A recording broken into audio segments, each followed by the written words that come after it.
So what is up, amigos? Hope you're doing awesome. My name is Maddie and welcome back to my channel. Courtroom dramas in India are never just about the law. They're about the society around it, about the battles between the powerful and powerless, and about the voices that are either amplified or silenced inside those walls. Over the years, Bollywood has attempted many courtroom stories, but very few have managed to find the right balance between entertainment and commentary. Along with, oh my god, the Jolly LLB franchise is one of those rare ones. It has always taken satire and exaggeration, wrapped it in humor, but still reflected the uncomfortable truths about how justice works in this country. When you think of the best courtroom dramas made in India, I think two web series come to my mind instantly. The Criminal Justice franchise on Hotstar has become the gold standard of gritty legal storytelling. And on Prime Video, there is an underrated series called Guilty Minds that deserves far more attention for its sharp writing and realism. Now, if you haven't seen Guilty Minds, as I said, it's underrated, you really should. I recommend that one. But what makes Jolly LLB unique is that it has never pretended to be fully realistic. Instead, it transforms the courtroom into a dramatic stage where satire, comedy, and passionate speeches collide. And when it works, it becomes both entertaining and thought-provoking. The first Jolly LLB in 2013 was a revelation. Arshad Warsi as Jolly Tyagi, Boman Irani as the arrogant elite lawyer, and Saurabh Shukla as the wary but lovable judge. Together, they made one of the sharpest courtroom satires Bollywood had seen. The second part in 2017 came with changes. Akshay Kumar stepped in as Jolly Mishra, Huma Qureshi joined the cast, and Anu Kapoor brought his own fire as the rival lawyer. Many felt the second film wasn't as raw or biting as the first, but it still worked because of strong performances and an emotionally satisfying climax. The third installment was announced as a big event because for the first time ever, both Jollies, Arshad and Akshay, would share the same screen. On paper, it was a masterstroke. Two different energies, two different styles meeting in the same courtroom. Expectations were naturally very high. But does the film deliver? Let's break it down.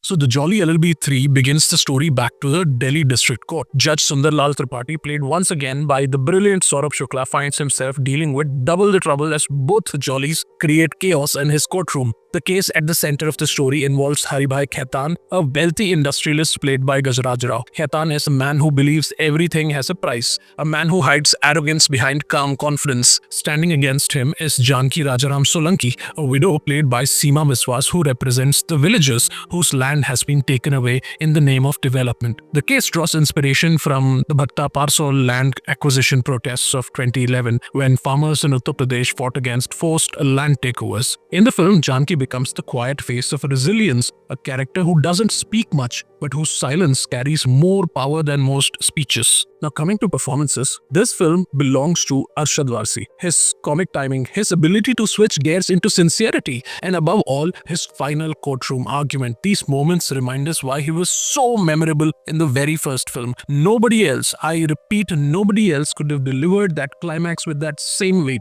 Seema Biswas delivers one of the most moving performances in the film. Her restrained presence, her eyes that reflect both pain and defiance, and her devastating final outcry in court elevate the film beyond just entertainment. It becomes political, it becomes personal, it becomes the cry of every farmer who has been ignored in this country. Saurabh Shukla as Judge Tripathi continues to be the heartbeat of the franchise. His frustration, his humor, and his small quirks make him endlessly watchable. But I must add, the film does not use him enough. He should have had more space to shape the courtroom drama. Gajraj Rao does well as Khaitan, but the script keeps him restrained. Unlike Boman Irani in part 1 or Anu Kapoor in part 2, he doesn't become that unforgettable rival you love to hate. Ram Kapoor, also cast as a senior lawyer, fits the image but doesn't push the drama higher. This lack of a solid rival lawyer is one of the film's biggest weaknesses because the tension never reaches the heights of the earlier installments. Akshay Kumar is reliable as always, but also very familiar. He brings the same style we have seen from him before.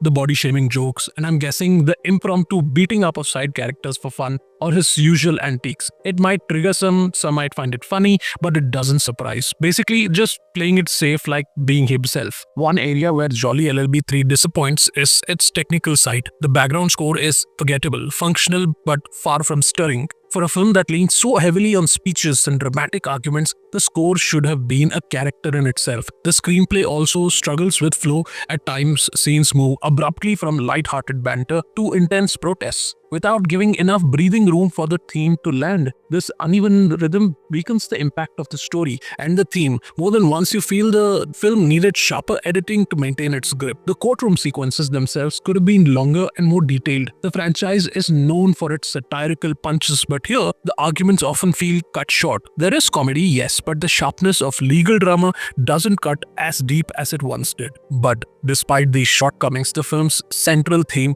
is powerful. It speaks directly to the times that we live in. The story shows how protests, whether by farmers or ordinary citizens, are routinely discredited. Legacy media, primetime anchors, and hired panelists quickly dismiss them as political stunts, as agenda-driven, as anti-national. That same idea runs through the film too, making it more relevant than ever. But the tragedy today is that it's not just the establishment or the corporation discrediting protests. Even the common man who once used to rise in solidarity has changed. People have been convinced that every protest is suspicious, that every demand for justice is wasteful. Farmers asking for fair support are treated as freeloaders, while corporate bailouts, tax exemptions, and near-free land deals worth thousands of crores are celebrated as incentives. This hypocrisy is at the heart of Jolly LLB 3. Seema Biswas's final cry in the court is not just for her village in the film. It feels like the cry of every farmer in India today, ignored not just by the establishment but also by society itself, and that's what makes the film's climax stay with you